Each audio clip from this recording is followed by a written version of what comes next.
Hopefully, we'll be just starting in a couple more minutes. Yeah. Before starting that.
So, apart.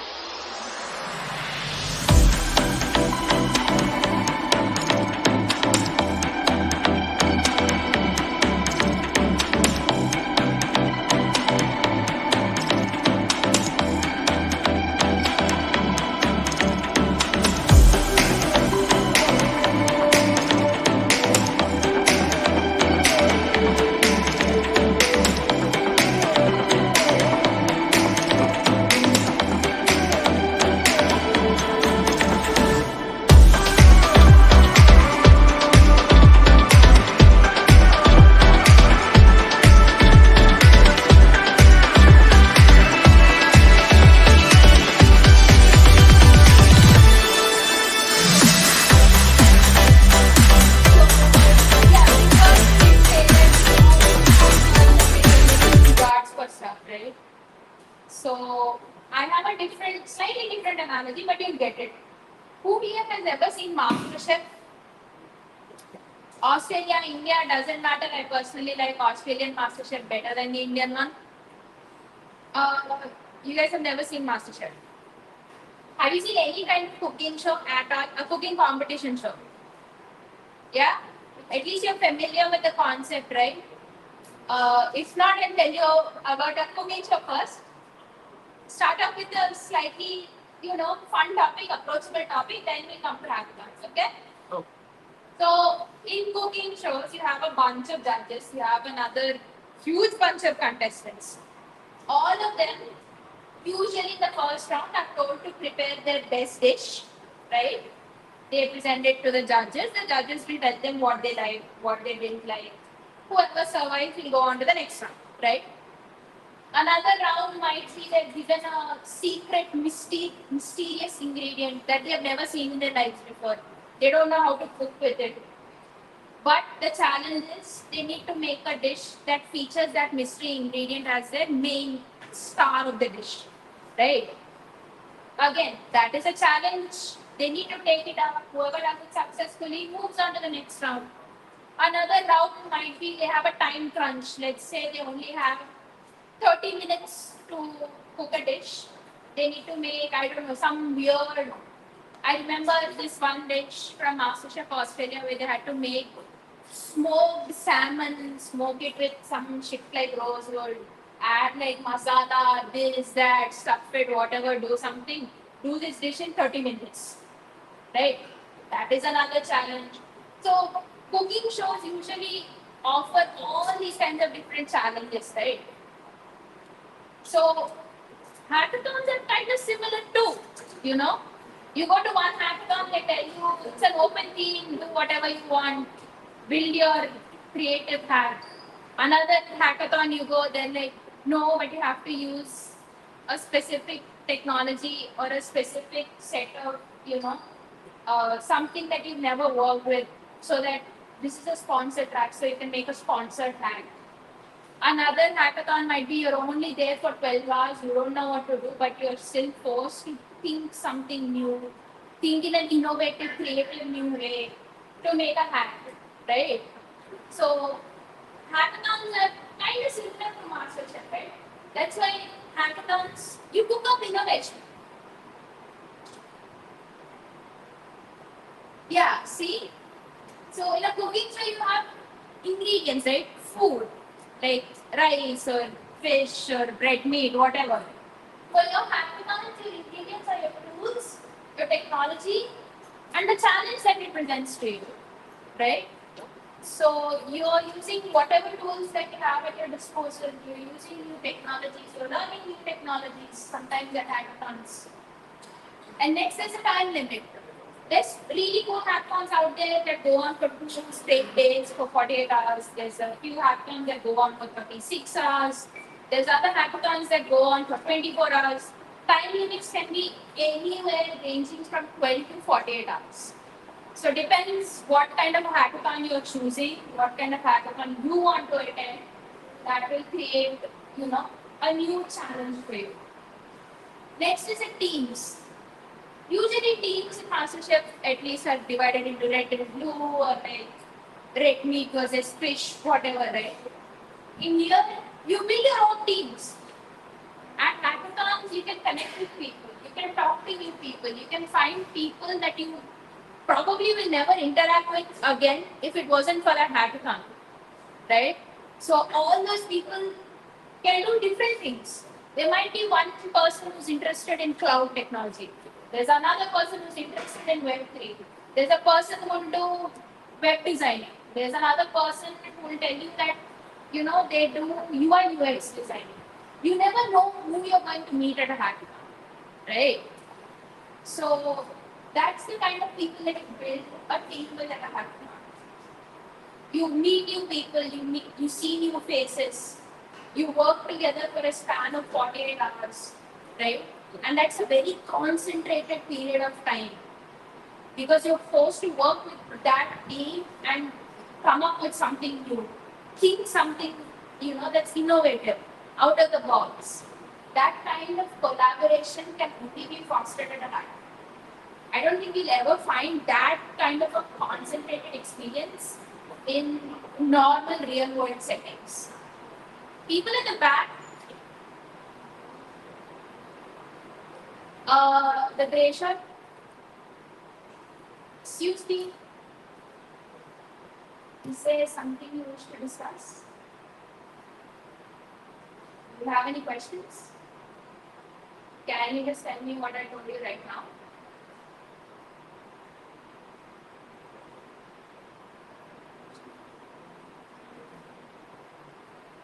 I would really appreciate it if you can put your phones away for it. At least when people are talking. That's just saying good manners. Good. Right. Obviously, the goal is to develop an innovative solution. Most people, when they start out, they usually go to a hackathon because they want to win something. They're like, I will win the overall first prize, or I'll win a sponsored track, or I don't know, like I'll win best innovative hack, something like that. I think all of us here, especially the people who attended hackathons, will tell you, please don't go for the hackathon to win. Please go for the experience. You meet new people, you meet all different kinds of people, you'll make, I don't know, some weird hack that you think is really creative, out of the box, and chances are you'll never even work on that project ever again. But ultimately, it's the experience that matters. You're going to make friends, trust me. You're doing online events, you're going to make people, you're going to make friends with people from around the world. I think all of us here know people, from the United States, from Canada, from Mexico. There's a lot of people that we met thanks to these hackathon experiences. So don't go to win, but go for the experience. If not, at least try to make one friend at a hackathon. Right? Right. So why hackathons matter? This is a question that everybody has. Why should I go to a hackathon? Why should I travel some 50 kilometers outside Hyderabad to some remote location where they're hosting a hackathon because the organizers couldn't find a cheap venue? Why should I lose sleep for 24 hours? Why should I survive on shitty Red Bull for 48 hours? No disrespect to Red Bull, it's just that their F1 teams are doing well right now. Why should I drink like concentrated black coffee when I even don't like the taste of it because I need to stay up for 24 hours or 48 hours because I want to work on this project, right? All of these are questions that you might have. But I'll tell you something. You learn to think creatively and that too under pressure. Because let's say you make a team. Let's think of it as a ragtag kind of a team. You don't know who these people are, you've never met them, and you don't know what their strengths are, what their weaknesses are, but you're forced to work with them, and that too under a time limit. You're only given 24 hours or 48 hours to make that project, and you need to make it a reality, right?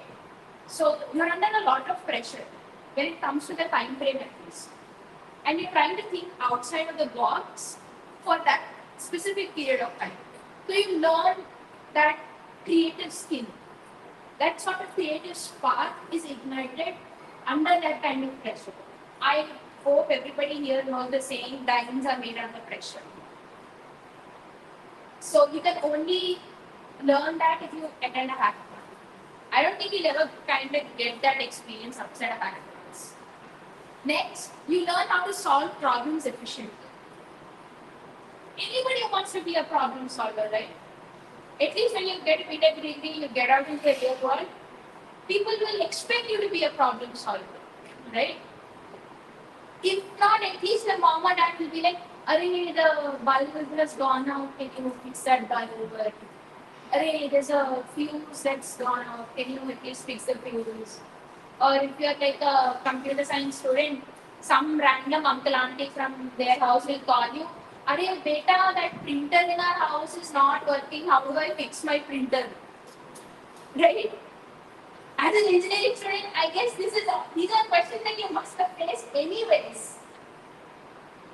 So, when you attend a hackathon, at least you learn problem solving in an efficient way, and that too with a team. I'm pretty sure most of you, at least when you set out, you'll be thinking, "Sunlight, I can work on my own. I'm a solo go-getter. Like my own genius is enough for this hack." But let me tell you this. I started out as one of those kind of people who was like, my solo genius will earn me a prize. I quickly realized that's not the case. Because you need to build a hack, you need to document it, you need to make a video of it, and you need to present it to the judges at a hackathon. All of that stuff cannot be done by a single person. You need a team. And only when you have a team, you get different perspectives. Sometimes the approach that you might take to solve a problem might not exactly be the most efficient way of solving a problem. Only when you have different pairs of eyes, that's when you can realize that, oh, okay, I was going the roundabout way. There's a more straightforward way to do this. So maybe I can implement that into my hack. Alright? So you learn how to collaborate with people. You learn leadership skills. You learn how to be a team player. And you learn how to solve problems efficiently. Those are some great skills to have as an engineer. And next, feedback and networking chances. Let me tell you, most of the judges who come to our hackathon are the most nicest people you meet.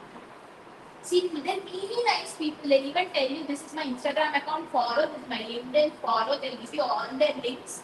And they're always open for people reaching out to them, especially when they want some kind of advice. This kind of networking is invaluable. Sure, you follow 100 different people on LinkedIn, but what is the off chance?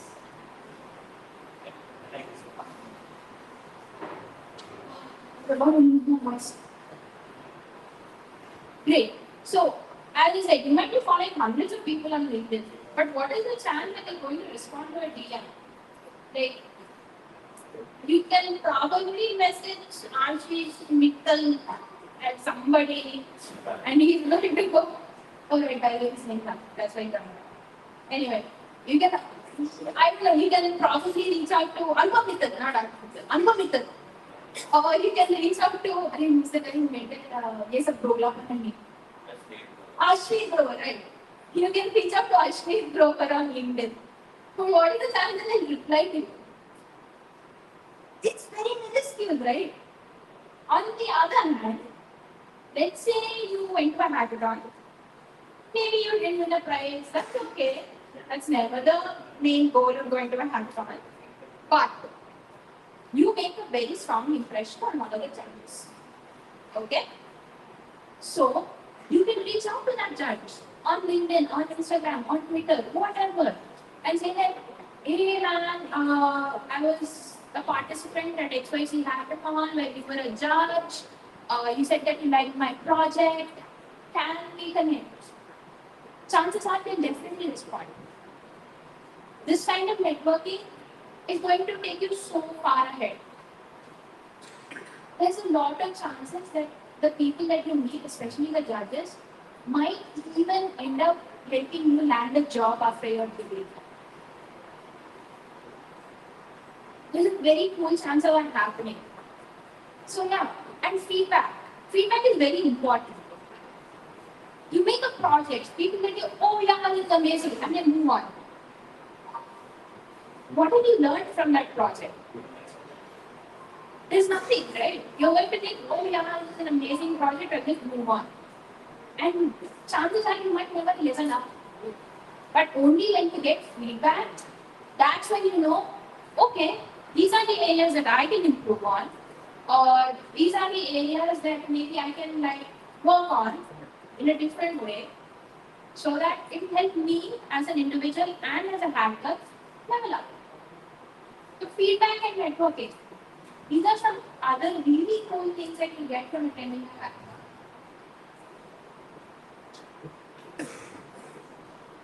So yeah.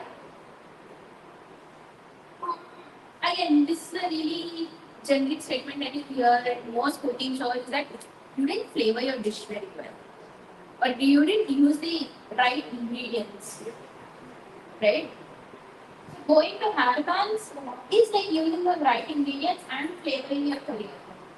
Because obviously you're learning very new skills. That's point number one. Number two, you're expanding your network. Number three, your resume gets a boost. You can say that, okay, I participated in XYZ hackathons. I made ABC projects.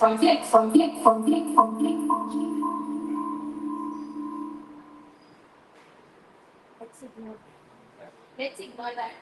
That never happened. I don't know. I thought I was happy with getting a mic and then I was going to lose my voice. Shit, okay, seems like life has other plans. Anyway.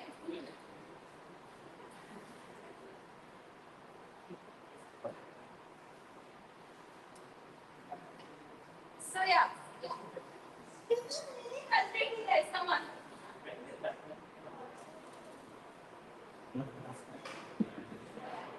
Is this? No!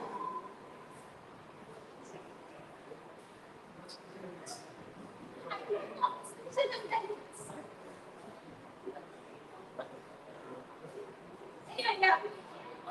Okay, no.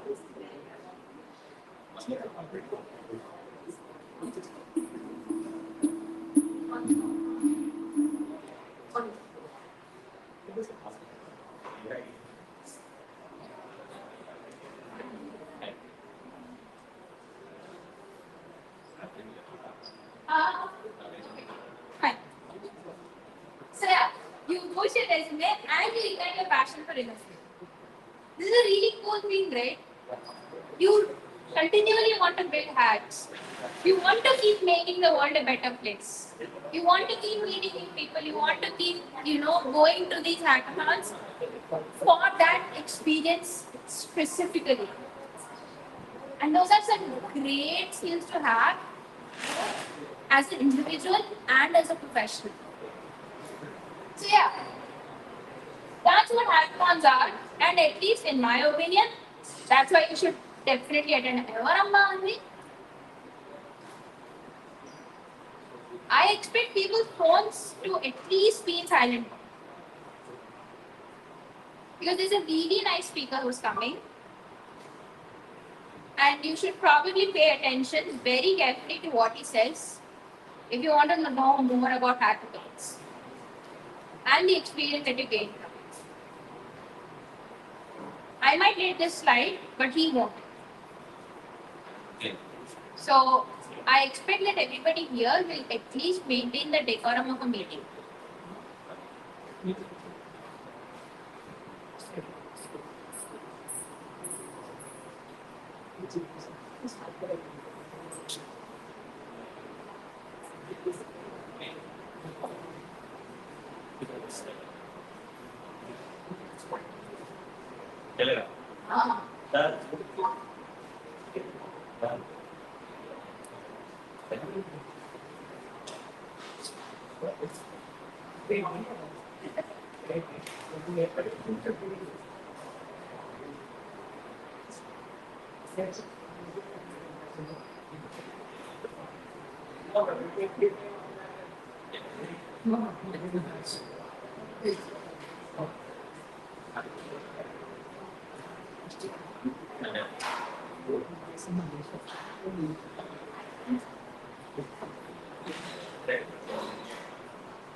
If you have any more questions, you can scan this QR code.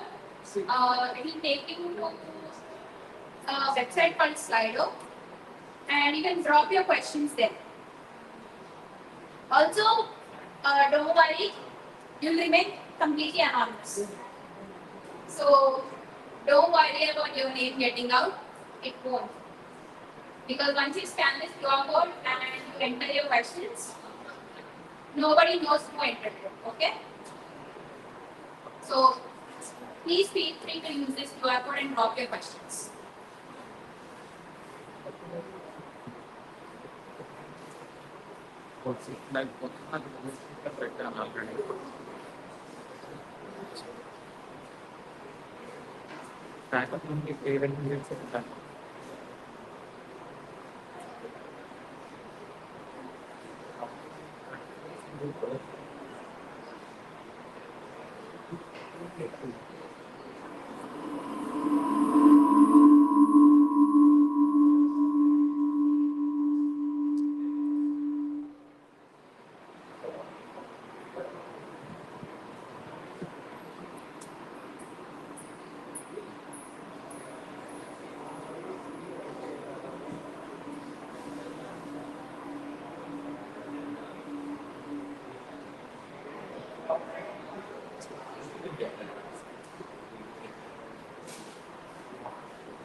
पूरा again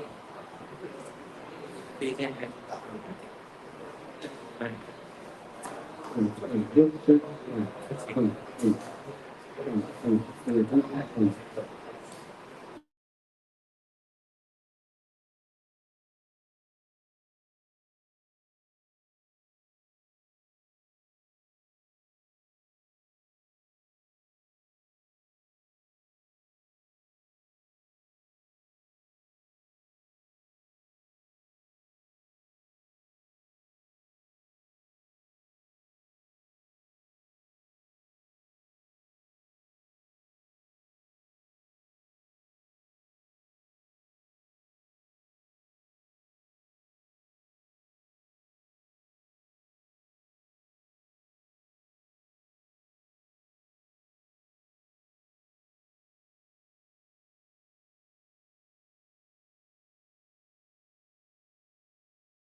okay everything is fine.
People in the back, is this okay for you? Can you hear anything? Or are you hearing from the mic or are you hearing my voice? Mic, right?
मतलब ये organ segment में लगभग लिखित अच्छा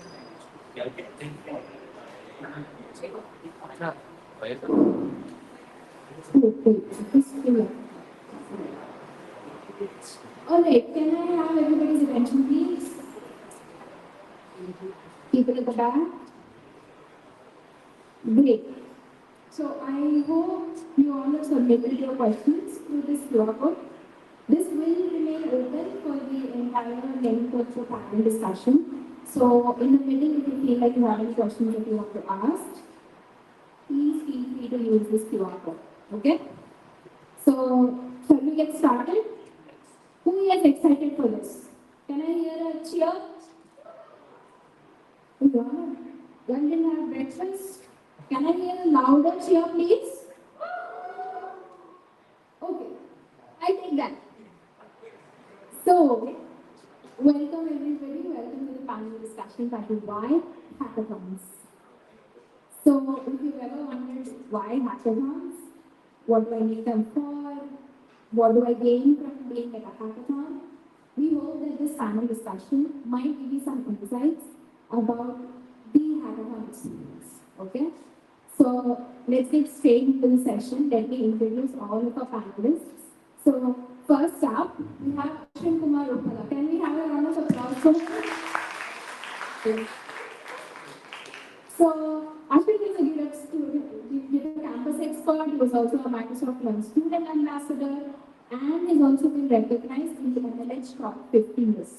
He's also won an impressive 12 hackathons and he has quite extensive knowledge when it comes to community building.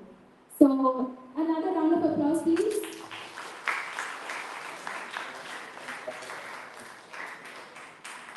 So next up, please welcome Srivani. Can we have a round of applause? So Srivani here has participated in quite a lot of hackathons. She's also won about 6 of them. She's mentored beginner teams and she also has experience in both participating and mentoring at hackathons. So another round of applause. And next up, joining us is Moise Pasha. So Moise is a final year student with a passion for machine learning and cybersecurity. He's also won the Streamlit LLM hackathons along with 6 other hackathons, and he's also listed in the top 2000 global list for reporting security vulnerabilities. So, yes. And last but not the least, we have Ashish. So Ashish here has an incredible record of winning something like 20 hackathons. Yeah. So he's a first-time student leader. He's been an organizer at Open Hacks, at Hack3. He's literally wearing a t-shirt right now. And he's also deeply involved with Hyderabad and also has been involved with Coding Hyderabad. So each of our panelists here brings a very unique perspective to the table, and we're really excited for you to learn something new, something fresh from this panel discussion. So can we start this off with another round of applause, please?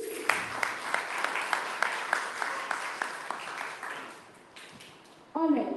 So to kick off our panel discussion, this is a very simple question. Can you all introduce yourself in your own words, maybe something that I might have missed? Ashwin, can you start, please? All right, cool.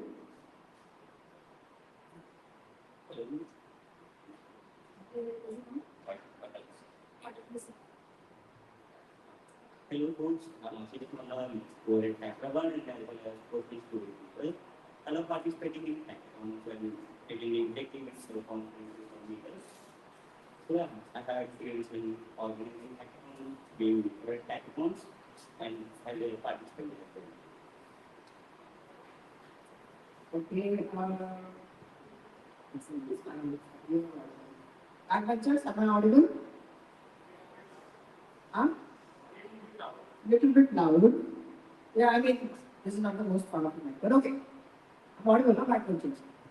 Not you, yeah, backbenchers. The one who are lost in conversation. Okay. My name is Ashwin Kumar Uppala. I graduated last year from ECM batch. And yeah, I started Hackathon, trying to solve a problem with my batch. There's lack of opportunities. Uh, During my time college, I did a lot of hackathons. I did my career, my entire career out of hackathons, doing hackathons, judging, and getting staff in. So I ended up working at Major League Hacking, it's a popular hacking organization. And then I ended up working at GitHub, the campus expert, like I mentioned. I was one of them, and then I ended up managing that program. So my entire career has been pretty much around student development programs, hackathons, development relations, and so on. There's so much I want to share, but I should get into it. Yeah.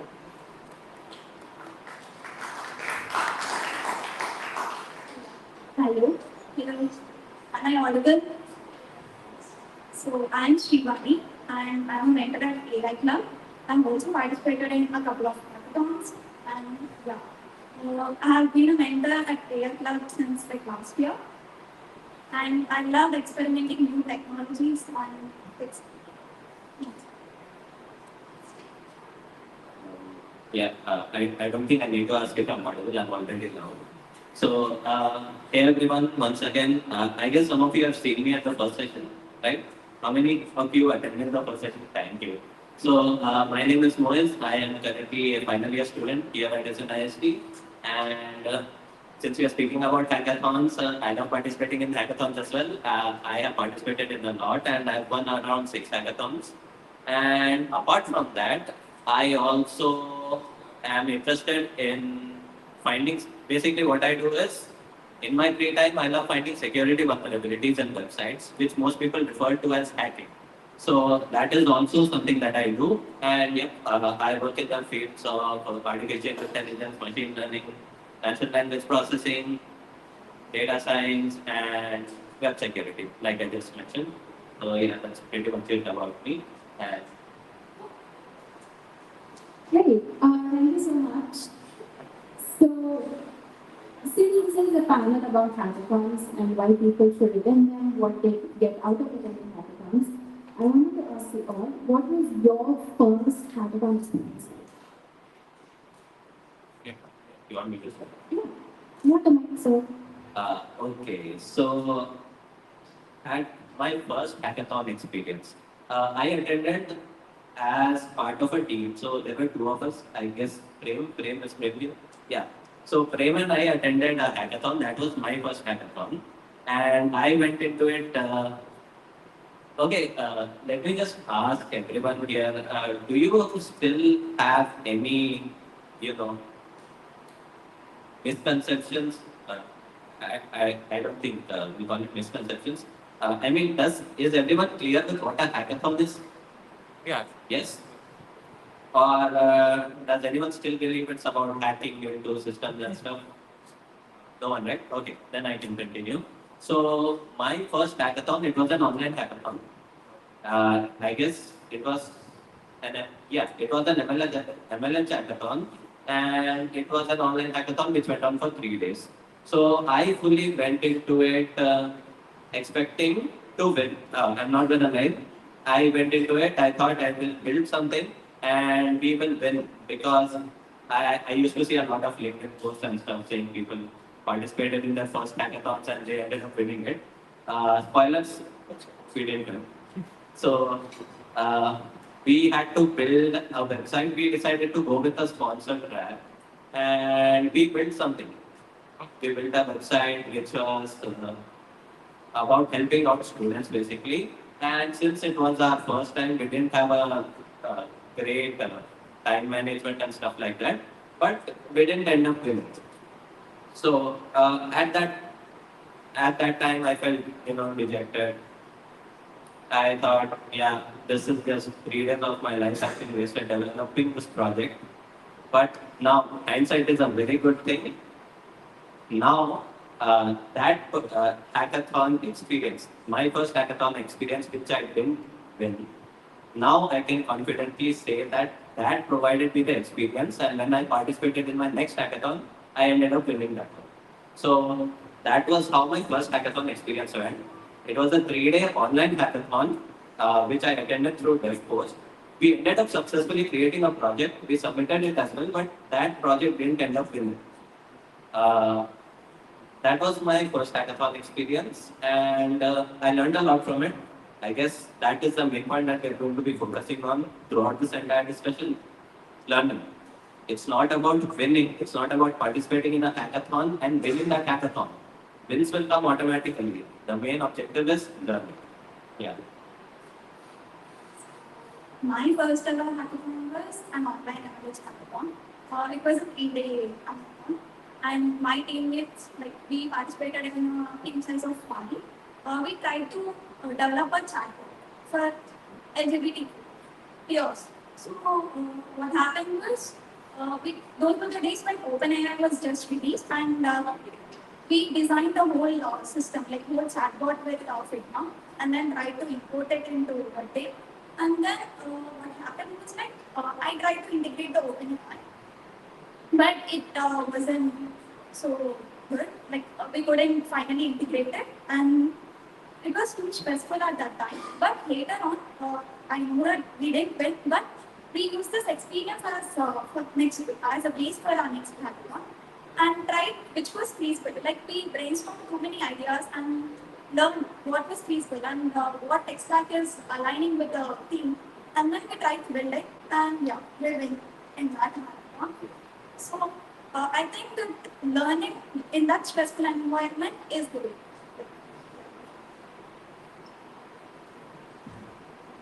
Okay. Because it's a panel, this thing will be very academic wise. This thing is not being panel wise. You want to do that, so it's like a quantitative. But no, you can go from there. So realize, yeah, how it feels like a panel. We're talking to each other. So, first, like, it was panel. Yeah. Pandemic and PUBG just came out. Good times. It was good. It was pandemic, I was in my second year of college, teachers are stuck at am I audible, so it was until WebEx came, I should take it seriously now, but Zoom, class more life. So, you're playing all day, it's great, life is great. But I'm also concerned, because you spent lakhs of rupees, right? And I was totally playing it. Now, how many of you, everyone knows LinkedIn? Anyone who does not know LinkedIn, I can quickly explain. It's okay, you can raise your hand if you know. Everyone knows LinkedIn, right? It's totally LinkedIn. And LinkedIn is also social media, so you see people getting MacBooks, getting internship, taking life of Google, to the office. You see that. And I was scrolling on it, and suddenly I saw this one post. It says, take participate in this hackathon and get stickers. Like, I don't know hackathon, I don't know how to hack, I don't know what hacking means. I thought it means, getting someone Instagram account. But I want stickers. I want my laptop to look like that. I want my laptop to look like that, and I don't want to buy a skin on Amazon. I want stickers. So I tried. And it was apparently this company called LH. I have to make submission on this website called DevPost. So I had to learn DevPost. I had to learn Discord. I barely knew GitHub. I just have to make a submission. That was the rule. So I made a submission that I knew. In the class, we were being taught QuickSort. Do you know QuickSort? Oh, this is one lesson to class. Well, I think you have it in the Anyway, whatever I knew, I submitted a simple project. I had many notes. I saw other projects, they are like crazy. They are like full stack, websites, mobile apps. They are like QuickSort program.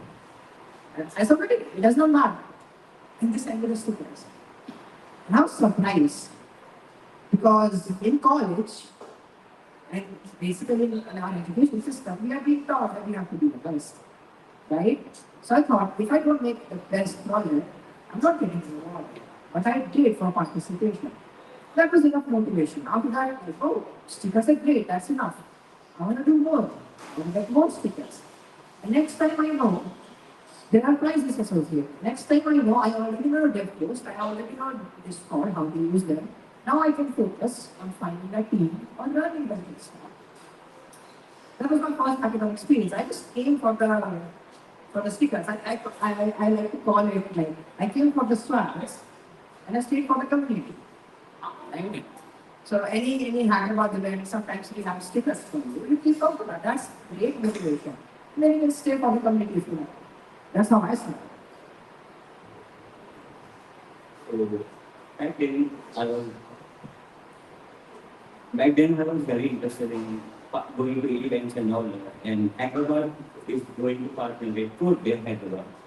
So I thought, okay, I can participate and go as a volunteer.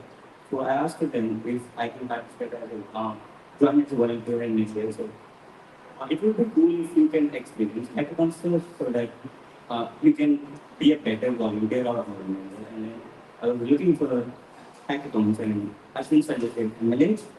I went there, asked a few of my friends to participate along with me, but people said they will participate in hackathons in their third year or fourth. But I'm in first year, so I just want to make a team. My friends are not coming with me, so I made some friends in MLH server. And a foreigner, like a kid from USA, he's also Indian origin, who is a high schooler back then, joined with me, and we both made out to a hackathon and as a team. We made a basic website where we have a marketplace for NFTs with a DSO blockchain, and then we want like golden events. Like we got like specs, earphones, and selfie light, and also have two speakers as well. Like that, I participated in two hackathons so that maybe I can be a better organizer later on, or I can get a chance. So that's how I participated in the clinic I won. And I met few people who are like much younger than me and talented than me. So yeah. So at least to me it seems like, as Ashwin said, you came for the stickers, you stayed for the community, right? So community has played such a huge part in you staying in this environment, right? So this is a question that's specifically for Ashwin. So Ashwin, you co-founded Hackathon, and it also says that on your profile that you also help with meetings. So, how do you see the relationship between community building and hackathons?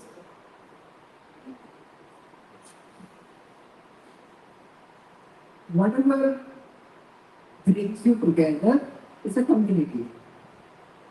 It doesn't have to be tech. So the question is a bit too broad, but if you want some correlation between hackathons and communities, think of it like in hackathon, you come together with three more people to solve a problem in 48 hours. Not every problem can be solved in 48 hours. So you need a bigger team and more time, and that becomes a community. And the problem doesn't have to be solved by code. And when I was doing all of this, I was doing all of this on my own in pandemic at home. And then I come to college and half of the clubs are okay, they're good, they're trying. But there's a lot of lack. Like I learned so much online, and then I come back to clubs and I see I have a lot of strong takes. I'm not a clear college student, so I can say it out loud. There's a lot of politics, right? Some clubs have politics, some clubs charge you for workshops. Some clubs are doing great, but no one has heard about them. And some clubs are doing the same thing over and over, even after failing that workshop. So there's no innovation happening, there's no growth happening. And I see online and I go there and I see that so much growth is happening. And I wish I knew this in my first year. And it took me so much time in second year to find this on my own. If there was a cloud, where just people could come and tell me that, hey, there's better opportunity here, here for you. I would stay for so much time. So that was my problem. Now I want to build a team. Because I've done so many hackathons, I know how to build hearts, I know how to identify the right people, people who have the same struggle as me. I brought them together, Because of hackathon, I know how to pitch, I know how to manage teams, I know also how to build. So I was able to help them get started on this cloud. And then all those skills kind of just help me build this community. Yeah. No, so community building for you was more like finding a solution to a problem. Am I correct in assuming that? Yes, and because it's a solution to a problem, sometimes when the problem is solved, you don't need to stretch the community. A lot of clubs that I see, not just here, everywhere else, because at GitHub I managed 280 campus expo and we had like 100,000 students all over across the globe. So I've seen clubs. Not every club needs to go forever. When I passed out, I cannot pretty much solve the problem which we started with. I wanted better opportunities for everyone else because I got better opportunities. Most of my batchmates are placed, they are doing great, they're doing fine. My juniors are doing great. Problem solved. Now what HackerOne wants to do, that's on the current piece. They want to change the definition. This doesn't have to solve the same problem because you know better what the current problem is. When in my batch, people did not know cloud native technologies. I wanted to share that. That's the problem. For you, it might be different. AI is a thing. You need to know AI agents, the blockchain maybe. So that was not a problem in my batch. So not every problem solution need to be communities and it doesn't have to be forever. Once the problem is solved, it's okay for communities to take a break. Hackathons will help you in different aspects of the career. That's why there's just such an ideal event for a student. You can become an engineer out of hackathons, you can become a manager out of hackathons, you can become a public speaker out of it. You don't have to touch code at all, you can become a designer. And there's still value in hackathons for you to do. So pivoting from communities to a little bit of skills, which are also something that you might encounter in game and hackathons. And this is a question for all of you. In your opinion, what is the most valuable skill that you have gained because you attended a hackathon?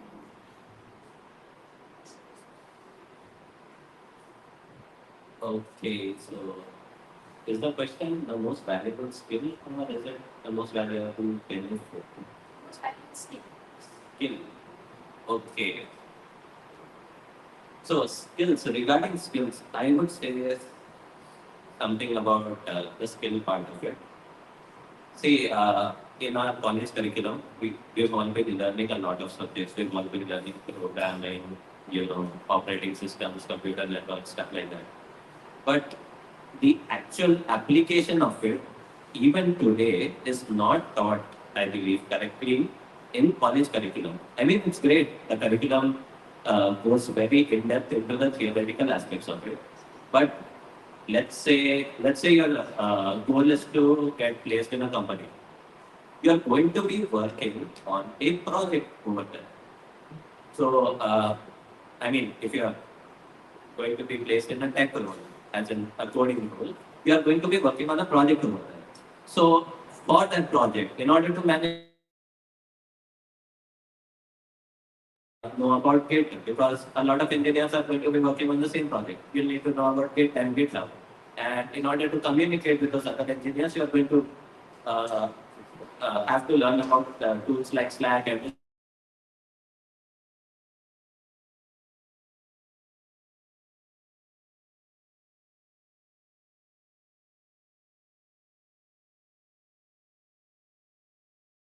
at least implementing something called an MVP, a minimum viable product that has the features that I wanted to build at the start of the hackathon within the time frame of the hackathon. So that is within the 48 hours or 72 hours that you are provided in the hackathon. You should, you will learn the ability to take whatever ideas you thought of at the beginning and have it implemented in a tangible fashion by the end of the hackathon. That uh, that level of skill you will only get when you participate in a lot of hackathons, because then you learn how to manage your time. Then you learn when to give up on ideas and when to double down on ideas as well. So that was personally for me the biggest skill I believe I learned, that is building, working, or viable products that are presentable within a set amount of time. So the biggest skill I have learned is like, whatever I'm learning, other members have their own tech stack or their own skills. But communicating it and trying to build or integrate the things that we learn is what I have. Like, if I know something like web data and OS might know something about backend, integrating it is different. So the biggest skill I have learned is integrating and applying my knowledge, whatever it is I have learned, and sharing it with the world. I have a lot of questions, right? There are a few questions. So, Can we do like one question, one panelist? So we summarize most of it. So we can summarize. So that way we can have more questions. I think the answer is great. So we can do it. great. So, actually, right now I wanted to open up for an audience question. So, anybody here who has a question right now that you'd like to ask? You can scan this QR code. Oh, you can scan this QR code. We'll take one. You can just ask now. Yeah. So, anybody here who have a question? Just kidding.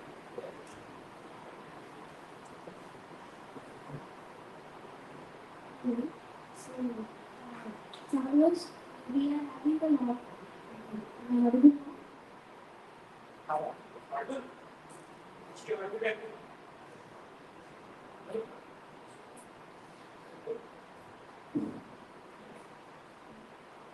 So, like, suppose we are busy with lot of commitments, but we have an hackathon which is interesting.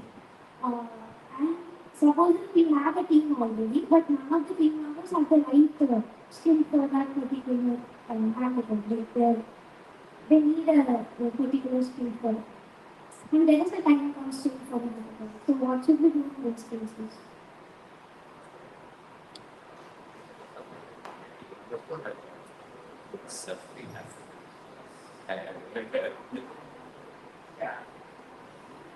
Yeah, wait. You need skills to participate in hackathon. Reality, you gain those skills from the hackathon. You don't need those skills. If your team members don't have that skill set, that's okay. This is actually a really good question because one of the skills we need to learn in hackathons is identifying a good team. There's one thing that can boost you. There's one thing which does not. There's two different, very big things. If you find a team who's not responding, leave it. All right? If it's not responding, it's not helping, leave it. If there's a team which is interested as much as you, which does not know, but then you ask them and you think they are willing to learn, that's the game. That's how I have found like a bunch of my friends from hackathons. All of us begin at same level. We don't know anything, and that's why we all of us just go wild and try a hackathon which we don't know. So we'll just learn over the weekend. But we make sure all of us are telling each other that we are willing to learn. We won't ghost, we won't give up. So if you can identify that, stick to that thing. That's great. But know that sometimes when you are doing hackathons, you might end up in different teams. When you're hunting for teams, virtually or in person, you might, one team might be empty, and then at the same time, other team also said yes to you. It's your responsibility to say no to one. So they can start looking for someone else. And then join another team. And if you see like a team is not responsive or helping, respectfully leave that team. That's okay. But skill should not be the qualification for participating in any hackathon. Hackathons help you build that. Alright? And when we say hackathons, all of us, I think the context we are selecting for hackathon is we have a standard for hackathons we are mentioning. When I attended hackathon in college, I have very strong opinions because I don't think that is a hackathon you will learn a lot. That is a hackathon you might get overwhelmed or not and need a certain knowledge to pass that hackathon. The hackathon it happens in Indian ecosystem that hosted by government, for example, Smart India Hackathon is one. Is yeah, they require you to know a certain level of skill. They have stages before you do the actual hackathon, right? So it's very similar to how Indian academics work. Great, but I think it's broken. I think 24-hour hackathon where everyone is allowed, both pros and nodes, is you learn far more there.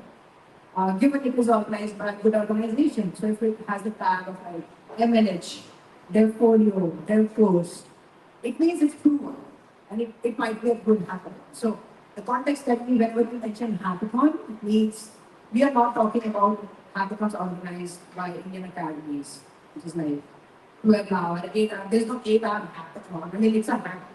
I don't think so. It's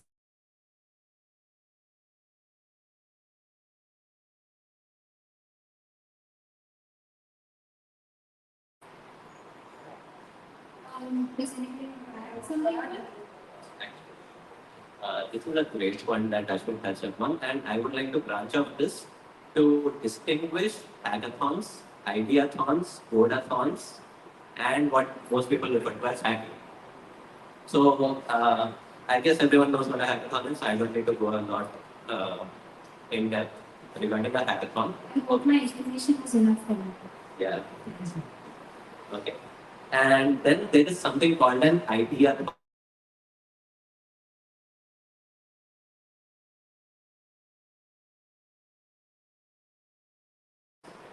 You don't actually do the implementation of whatever you are suggesting.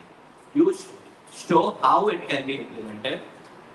But what you do is basically you pitch your idea, you pitch the use cases, and you pitch how you are going to implement it, but you don't actually implement it. That is what an ideathon is. Apart from that, you have something called a codathon as well. Sometimes codathons are also branded as hackathons. So codathons actually contain your basic DSA stuff. So data structures and algorithms questions, everyone has heard of that, right? Lead code, code chef, code forces. So you have a coding contest where you're given a problem, you're given test cases, and you have to write code that executes all of those test cases. That is what a codathon is. In some cases, I've seen codathons are also branded as hackathons, but they are not actually true hackathons. So again, codathon is the best word for that. And then you have something called hacking. I believe I'm somewhat qualified to speak about what hacking is. So many people have this misconception about what hackathons are. They believe it is about hacking, so they don't even participate in hackathons because they believe that I have no interest in hacking into systems and stuff like that. So I won't even look up what a hackathon is. So that is one of the first mistakes a person makes. Don't assume what a hackathon is going to be. So many people think it's about hacking into systems, breaking into, cracking firewalls, wearing sunglasses and a hoodie sitting in front of a green terminal. So that is not what a hackathon is. That is referred to as hacking in the common word. I don't even like to call it hacking.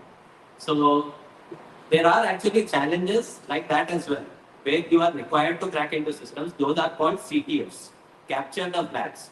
So what they do is they have a unique signature type thing called a flag, and they place it somewhere into a website or a web server or a system, and then you are required to hack into the system and find out that flag and submit it. So that is what a CTF is.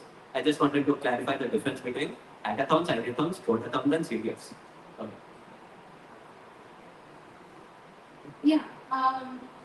So I hope everybody here has a clear idea of what a hackathon is, right? Great. If not, okay, let's not do it. Just participate. So, right. Moving along. This one is specifically for Ashish. So you've organized webinars. You were part of that. You were part of organizing Hackday, and you've also attended hackathons, right? So from both an organizing perspective and from a perspective of a participant, has your view on what hackathons are changed? Or how has it changed? whenever I participate in a hackathon or getting sponsors or just it's really easier task because who would not want to come there and get recognized? And then, but when you become an organizer, there are three important things. One is hacker experience, where you need to do everything for a hacker so that they won't be facing any problem. And most of the hackers don't see the good experience. They think it's for granted. Okay. So I identified some of the things for participating in hackathons and later as an organizer. And also there are like points from getting speakers and all, or sponsors. Like people think that if a sponsor comes for a hackathon, they will get employees or that. But some you need to convince the sponsors as well that these people going to impact more so that you need to sponsor this, something like that. And you need to show them the value of your hackathon that is adding to the attendees and as well as the company. So there are a lot of things that changes when you see as a hacker and their organizer, but as you participate in hackathons more and more, you will identify flaws and good things in various hackathons, and you identify what are the things that organizers may be they may require to do. Um, yeah, so you mentioned that hacker experience is very important, not just for the hackers but also for the organizers. So pivoting on this point of hacker experience, Srinani, this one is for you. So you mentioned that you participated solo in an MLS hackathon and you won a few prizes for that, right? So what was the experience of participating by yourself in a hackathon? What were the challenges that you faced? So, firstly, I participated as a solo candidate because I wanted that confidence in me. So, I wanted to see the potential of me. Do I have the confidence to participate and get something? I did solely for winning that one. So, what I faced was, the challenges I faced were, I completely did a background check on the all hackathons that were conducted previously in the same way. So based on those ideas, I had brainstormed and then made a website for it. It was majorly on, it was a tech together hackathon. So it was community engagement. So what happened was, I had to build the website, I had to learn new skills, I had to make the documentation, I had to make the video. Everything was done by me.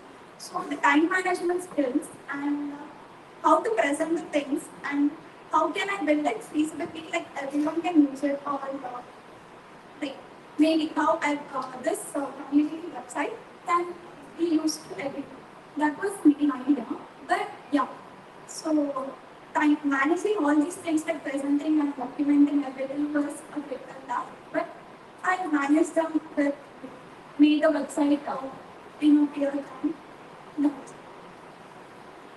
So what were your takeaways from that? Like what did you learn ultimately by going solo? Did your confidence get improved? So yeah, in that hackathon, I didn't think I would win, but I won two prizes. So that made me I have the potential in me to win hackathons, and I also can contribute with others and participate in more hackathons.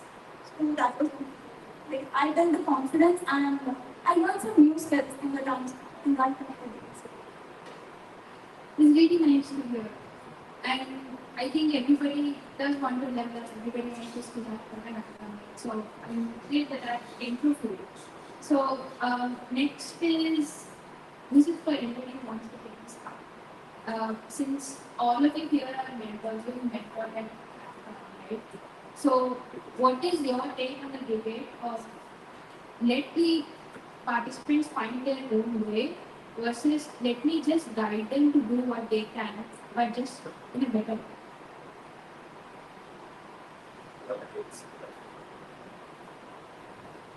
I think mentoring is where your real development happens this is where you really become really good, you become specialized, and whatever tech stack you have chosen, Python, JavaScript, Golang. But when you become a mentor of the technology, that is where you really start to get expertise because you are obliged to It's a responsibility, so there's some little bit of moral motivation there. The way I like to do it is not giving answers directly. Like if it's a hackathon or in general, if I'm trying to make that, it's not trying to give an answer, but instead trying to help them with the approach. What would I do if I don't know a solution to this? Let me give allowed this. So I will talk through them.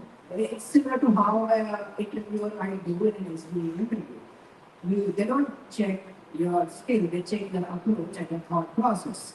That's why if you have seen most of the interviews which you might have, they ask you to talk loudly about your approach. See, that hackathon teaches you that way. So I would talk to them. Let's go and Google this and see where we can go. Let's go and take the blocks. This is the problem we're having. What is the VS Code people are saying? Let's read the error log. Let's read the console. We don't understand each other, but let's try to read it. And you will find out, oh, there's a line number, there is a character number. All right, and there's an error. You guys go, okay, let's copy and paste this error number and see what it means. So we are doing like a bottom approach. We're trying to first figure out the error, and then what it means, and then where it is happening. Then ultimately it's a logic error. Oh, we missed a semicolon, or indentation, or we missed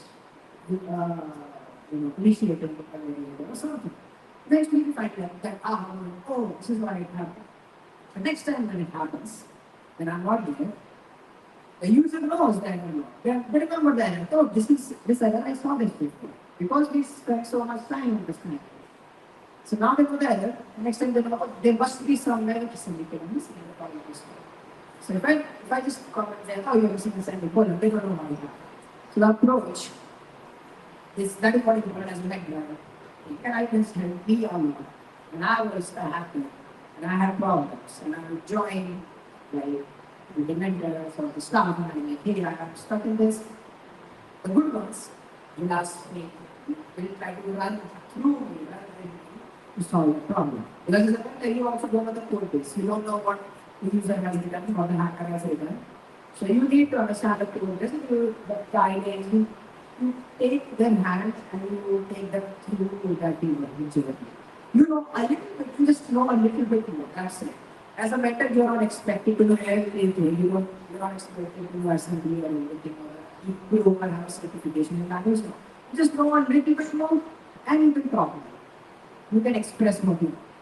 So if you don't know, you are very happy to say, hey, I don't know, but let's Google it and see what happens. If you have that much confidence, you are very good. You can be a really bad mentor, you should be careful for that. Like if you don't know, I have met a lot of mentors, college in fact, where they just don't know, and still as a mentor, under that pressure of mentorship, you want to give an answer. And that is the bad mentorship. Don't do that. So that is my approach. Just if you know slightly more, just take them to the journey and solve the problem. That's a really good thing. Anybody else who wants to continue? Yeah. I'll just add a few points. As we spoke about mentorship, so we took a different approach to mentorship. I guess it was a few months ago. We, as in members of the AI club, what we did was we said a lot of beginners, they are afraid to participate in hackathons because they don't know, they're clueless basically, was what we received as feedback. So what we said, okay, we'll do one thing, we'll participate in the hackathon with you.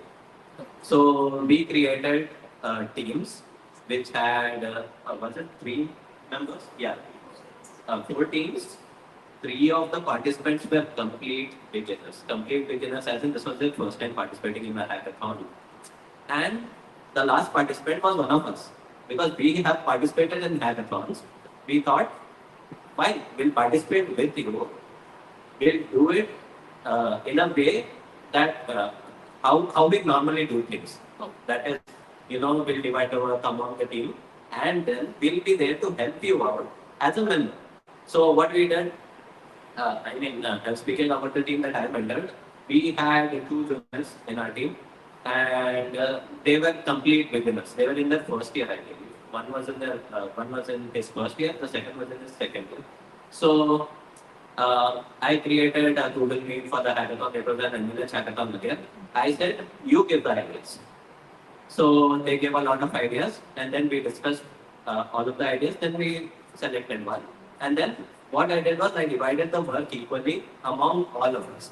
Equally, I took a slight bit more work for myself since they are considering they were the beginners, but I did give them the option to select what they wanted to work on. One of them said, "Okay, I'm good with HTML, CSS. I can design other things." I said, "Great, go ahead, you do that." One of them said, "I'll design the FAQs page or something like that." Yes, okay, you can do that. I'll take care of the backend part. So in the end, what happened was they had a lot of struggle. I was there to help them out since this was the first hackathon, obviously. But they ended up creating something. That is the main, takeaway for them. They, even though they were beginners, they ended up creating something. And at the end, I had to help them out a little bit with the integration. We integrated it, we submitted it, and we won that hackathon as well. So that was another approach to mentoring. As in, I participated in the hackathon along with them. Even though they were beginners, they built something. All I had to do was integrate it a little bit. We submitted it, and we ended up winning that. So that is another approach to mentoring from my personal experience. I think that was a really cool take on mentorship, participating along with your teammates who are completely beginners. It's a really nice experience. And building on the same mentorship side, maybe Shivani and Ashish can give their take on this. How has other people's mentoring for you when you were participating in hackathon affected your mentorship style?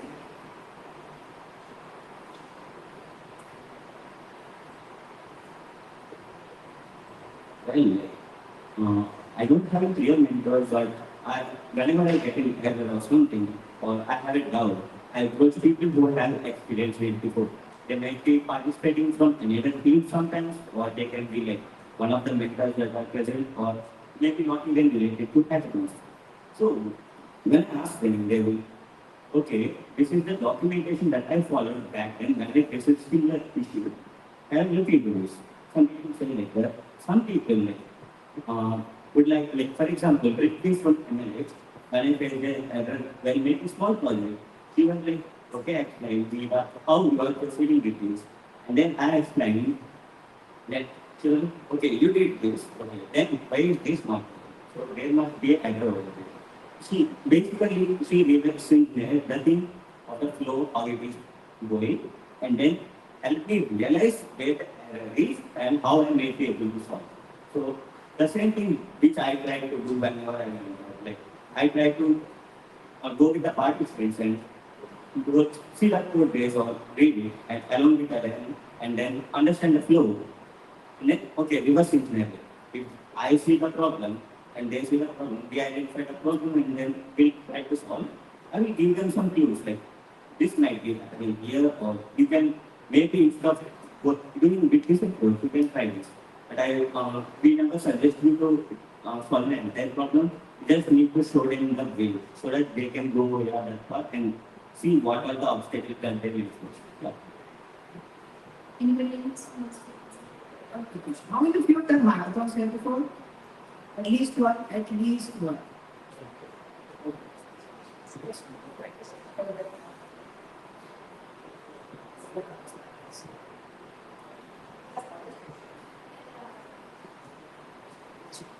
As Ashish mentioned, we didn't have a clear mentor at the time and we were doing hackathons.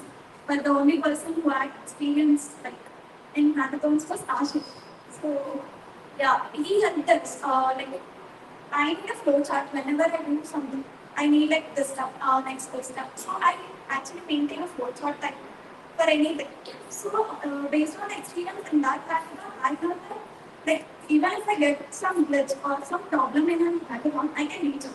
So I immediately reach out to my friends, someone from someone from India Club or someone from MLH team or anyone. They would kindly they would definitely help.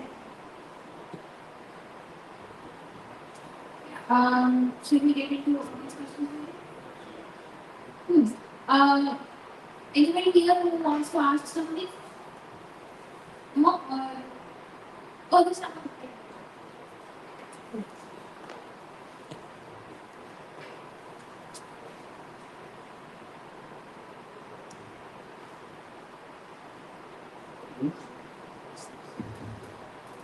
As we complete pickup, what would you recommend? Which type of hackathon do we need to participate? With the question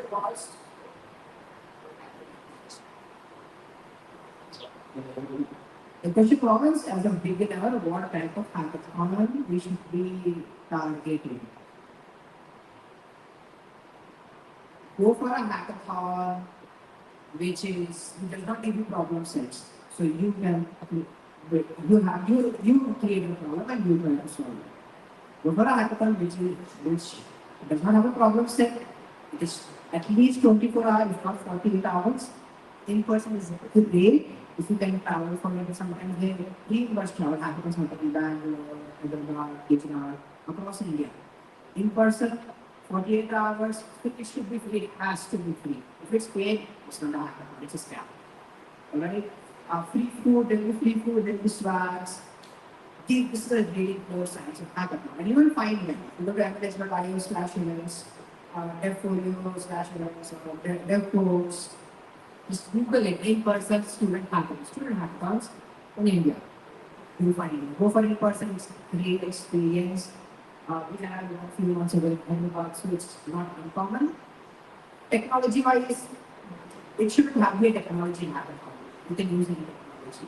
These are science of great hackathons. Bigger or not, but this is a really good quality hackathon.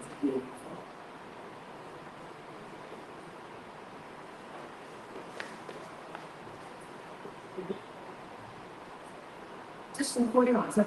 I think people are distracted at the back there. I don't know if you're busy.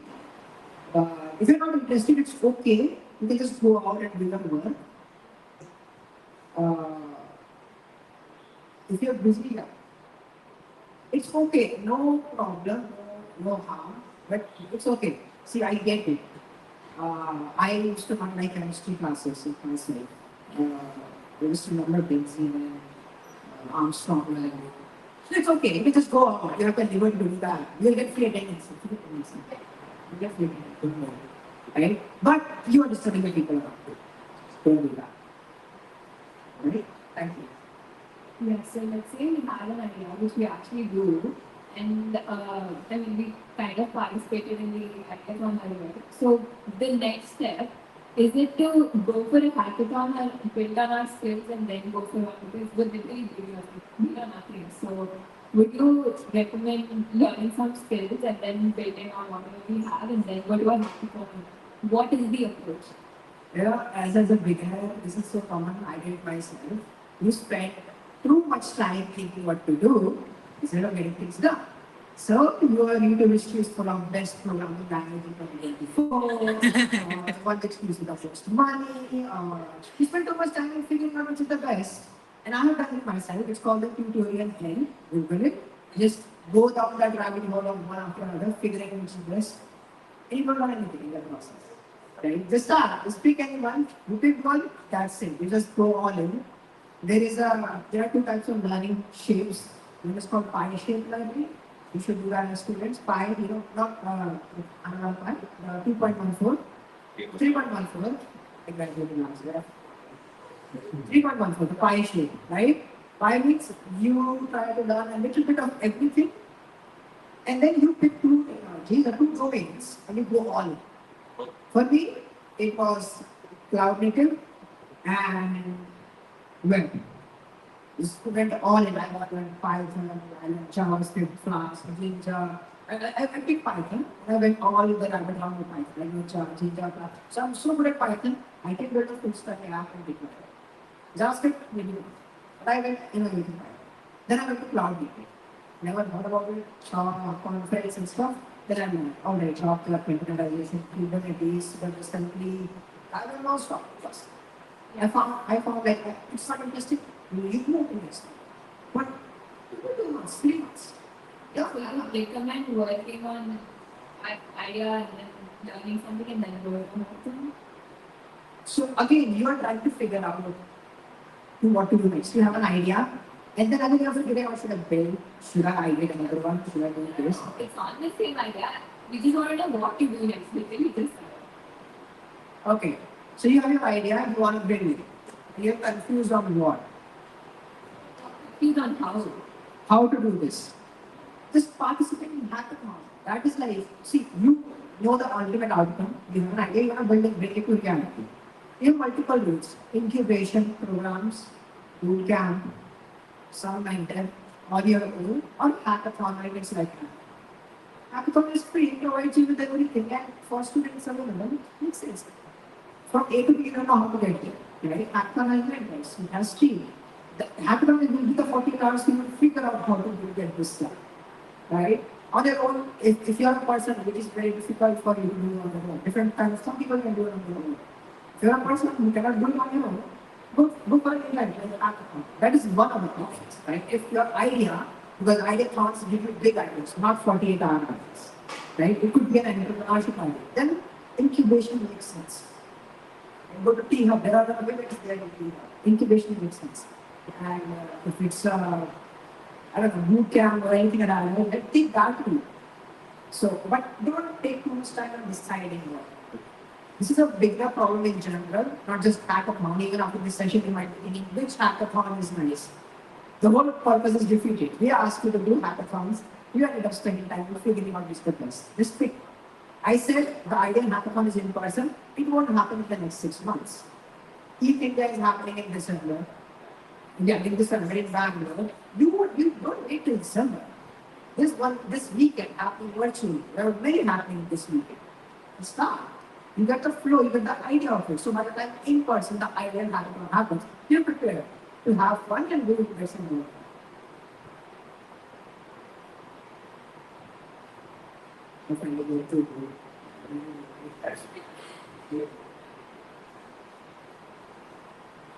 Yes.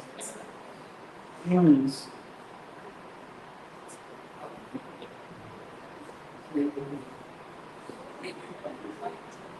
So actually they participated in Hackathon and they said they loved that idea, but didn't get selected. Like, what can be the reason to not get selected? They asked about why did you got rejected? No. What can be the reasons for even though our ideas are great? Did you ask them? They asked us so basically we were going to create a website. And then if you had the website, you would have got it selected. And because we don't already have a product, we're not interested. But it was the idea launch one.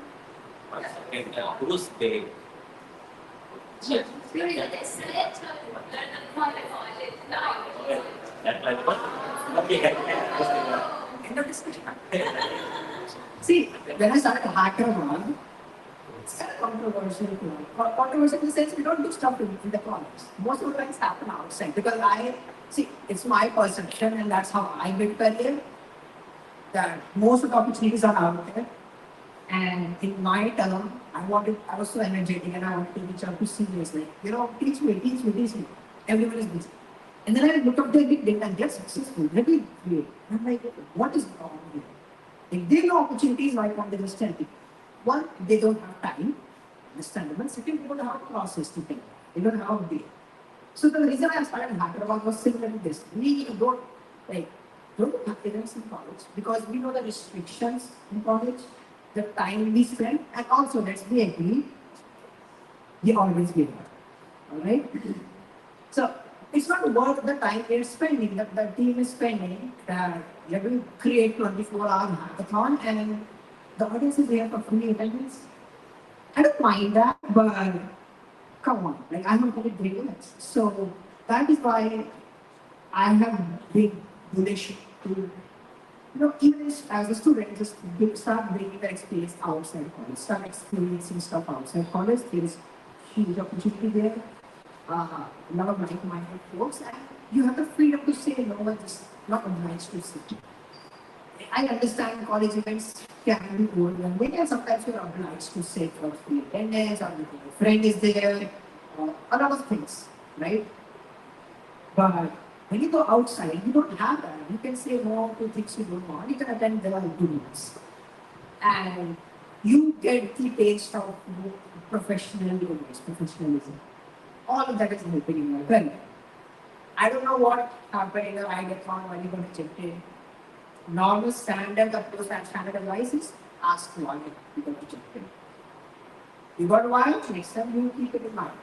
I think I've been like my first conference was because I got rejected from all the programs and then I said I'll make a problem.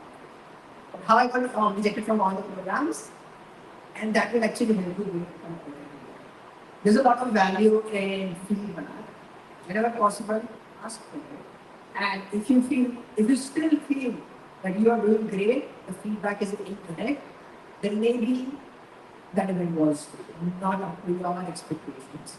Try that idea somewhere else.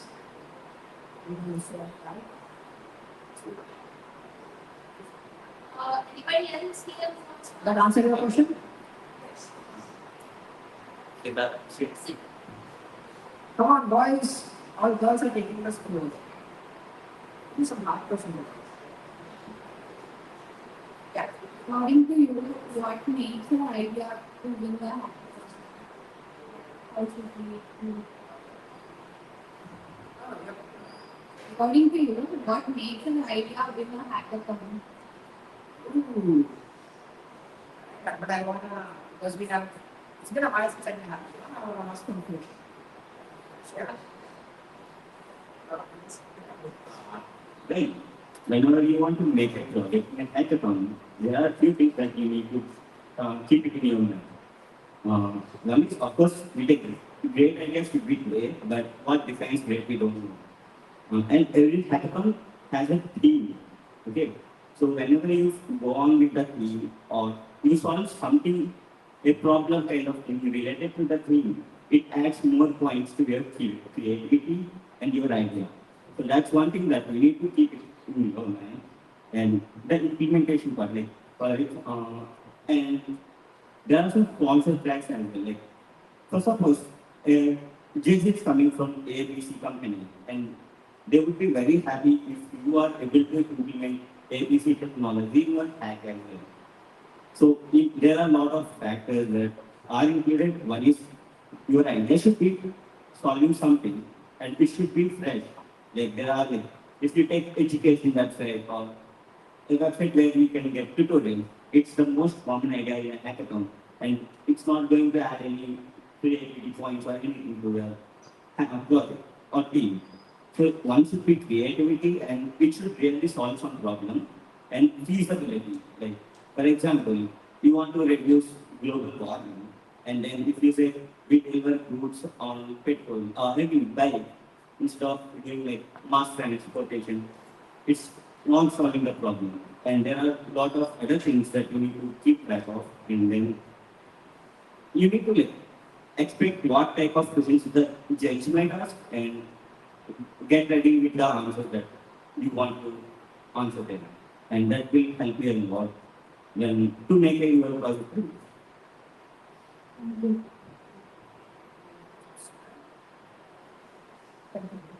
I think Ashish mentioned most of the stuff. What I do sometimes I used to think is like it doesn't have to be world changing. You don't have to solve world peace. It's okay, no, you don't have to build an UPI. Some simple problem that everyone relates to around you. Today, organizer have to count how many people come, report it to the club. Right? If I have to take a photo and count, it's a great online project. It's possible, right? The simple, I just came up with it. Like I was looking at it, oh, we have good audience. What if I have a very count? That's a good hackathon project. Solves like this problem. Create. Answer the question. You got an answer? Anybody from this side? Yeah. That's right, yeah. So, I want to know what are the prerequisites that are needed in order to get a better chance in hackathons. Like, I have submitted my resume in hackathons, but I never got selected into a team. Resume. Not resume actually, but my profile. I shared my profile with a lot of guys in different teams, but I never got selected into a hackathon. Yeah. The question is, how do, the question is, how do I get into the teams? So like, if the teams can reject me. As a beginner, it's hard to crack into teams, right? Right. It's okay. I think it's short, so you can just leave these two back out. If you can find beginners, great. Friends, okay. Friends can just depend on what kind of friends you have. Friends can distract you, but can have fun. I have tried with friends, did not work out. Like I want people who think like me and participate. Otherwise, every hackathon has a group or a method to talk that you introduce yourself. Then when you introduce yourself, I know this tech stack, even if I don't know, I'm willing to do. That is your chance to showcase your energy. Your energy is the only leverage there. If you don't know tech stack, you don't know the technology, your energy, enthusiasm to learn is the only way to get in. Right? Not every team wants, like some teams wants to be competitive, that's okay. They'll be keep looking, they'll be a team that is willing to like take a big level. You can leverage organizers help to help you. And some hackathons, the good ones, have a track for prize for being a beginner's mobility. So that creates an opening for you. Like, oh, some teams will want to have beginners because of the prize. Share. Not so. Okay, so like Ashwin mentioned, find a team. Where do you find a team? So there is, I believe there's a tab on DevPost which has a special tag called looking for teammates. You can use that, or you have Discord servers. Discord servers are actually a great place to find a team. Just put, there's a channel in, I guess in MLX, we have a channel looking for teammates. Just put in, hi, I am so and so, I know so and so, I'm a beginner. If you want to participate, then they can participate. You can do that. If even after all these channels are exhausted, and you have not found a team, you have the final option, go solo. You can just participate solo. Stevani and I both participated solo in a hackathon. Agreed, we had experience, but we can participate solo. And what that will do is, you can say at your next hackathon, when you're looking for a team, that I have hackathon experience. So that is how you can find a team, or you can just participate solo. You have a lot of resources online. You can just, you can just prompt engineer your hackathon template as well and get some code, modify that code according to your need and submit it in a hackathon. What matters is your execution of the idea. You can do it solo as well.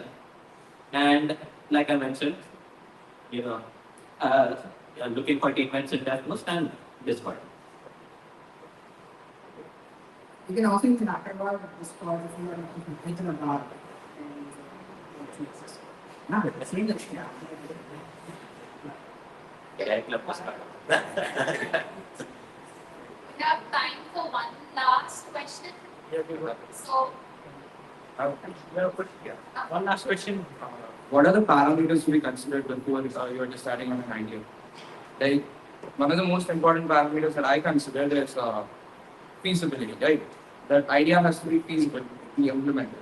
I met a senior one day in the bus whose idea was to reduce the middlemen, like in vegetable industry, to reduce the amount of like bribery and all that happens. But actually, what I thought was farmers are not really used to use mobile phones and all, so it's not easy for them to access websites and apps. So, like, feasibility is one of the parameters to be considered. What are some of the other parameters to be considered when you're deciding on an idea? Hope you got my question. As a judge, some of the things we take care, feasibility is one, whether it works is one, but the difference of how much you have to do in that hackathon, that 48 hours is also very important. It's sometimes a main factor. I have seen, or I would also know a team who has been a beginner build a complete solution to top to bottom with zero bugs, looks beautiful. It's the simplest problem. It could be like the one I mentioned, right? You click a photo, it can come. That I would rather let them win than an experienced six-time hackathon team. Everyone is experienced. They already know most of the technologies and they build a problem like this guy just mentioned. Because they already know there's nothing innovation happening. And hackathon is about information. So a lot of judges keep that in mind. At least good ones that I know. And that makes sense. So how much data have you grown in the last 40 hours is important. If you already know stuff, are you able to stretch a little bit into something more? Feasibility is one, and then creativity, presentation, the tech stack you use, the relevance to the theme that we mentioned. Uh, all those are like standard marking points of judging. Yes, all of that, every team does it. What stands out for judges is when you're presenting, did you mention, oh, by the way, we never know Python and we were able to do this. That's a big point. When we are looking at demos, is that you have 2 minutes or 1.5 minutes to demo. In that time, if you're able to mention we have grown this much, and if it's a big delta, that is something that just remember. Judges also remember these things that you take care in mind, like sustainability. These are like I'm talking way too complicated stuff, but for a student hackathon, uh, classic. I think you would, if you will be very few people raise hands in hackathons there, so you will learn a lot of creativity aspects, feasibility, building all of that stuff. If you're experienced, then you wanna focus more on creativity and presentation because anything else is covered by your expertise. Creativity depends on what kind of experience you have, how many diverse it is. And then presentation is something you have to constantly learn. To present, there must be one guy. I used to think I would present more. I like to do that. So I think presentation has changed often made us good.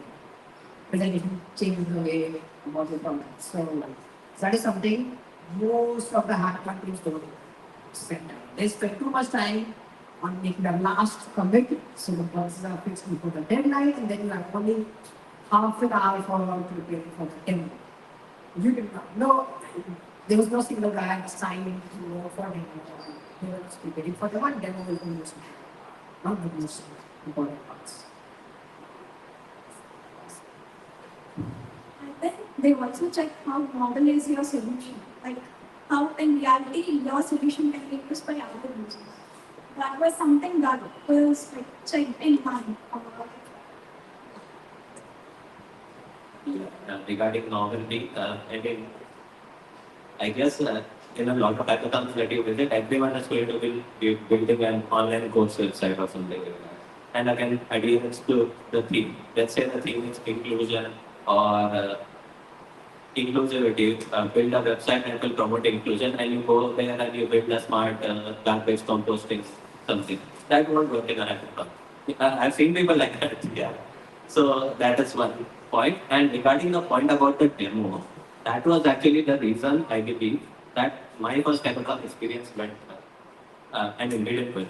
Because we recorded like a 3.5 minute demo and we only demoed the superficial features at first and we just add a line or two about the technical implementation at the end.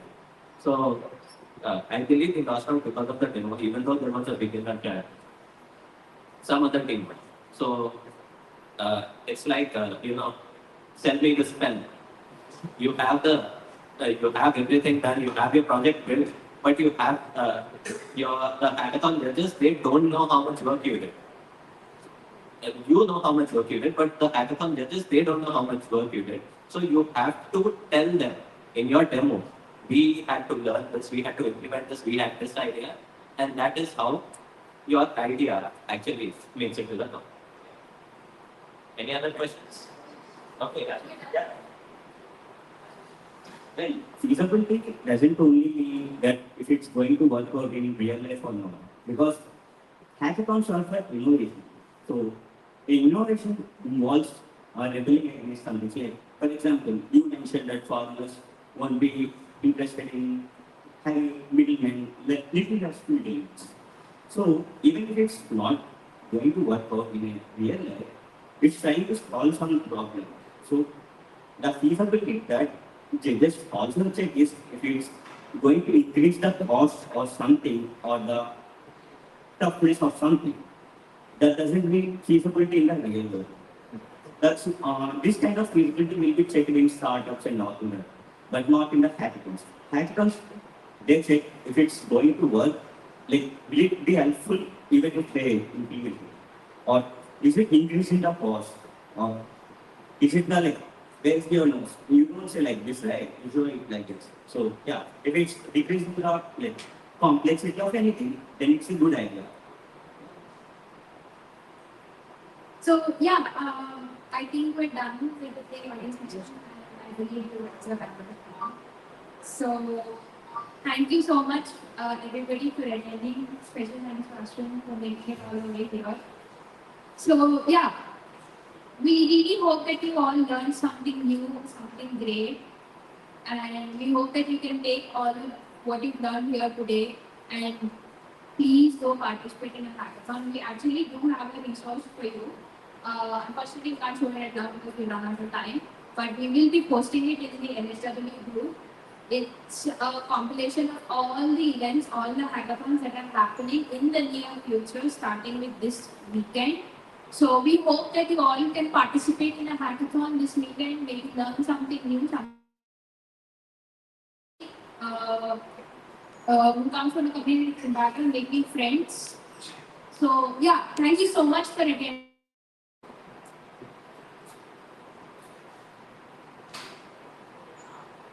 Oh, also finally, please don't forget that there is a point system for the event. So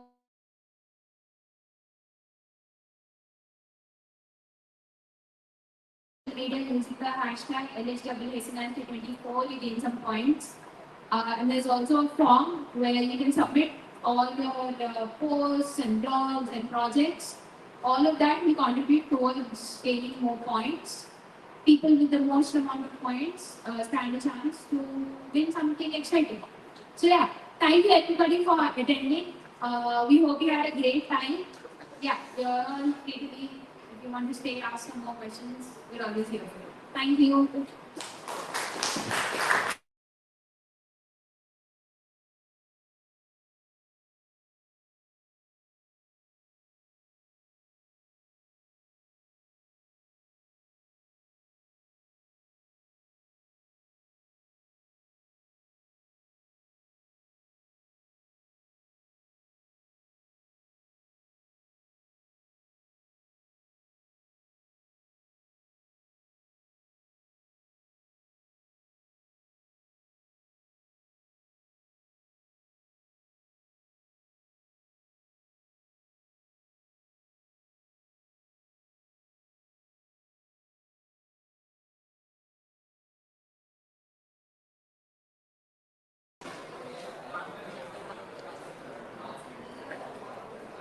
Some weeks I would have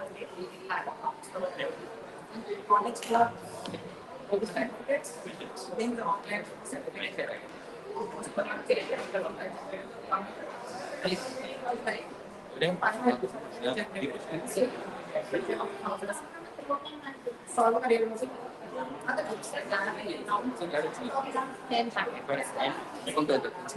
I'm enjoying the so many as well as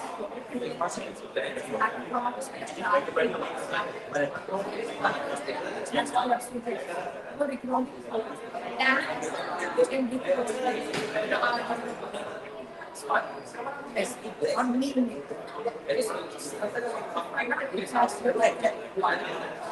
I say I like the reason it's on the front. So many things that I want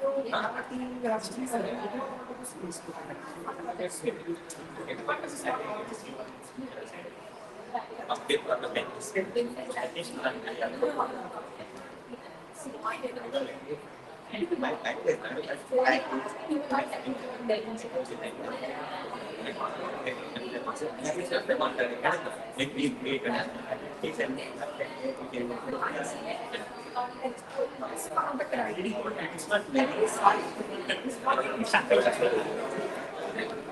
You might have.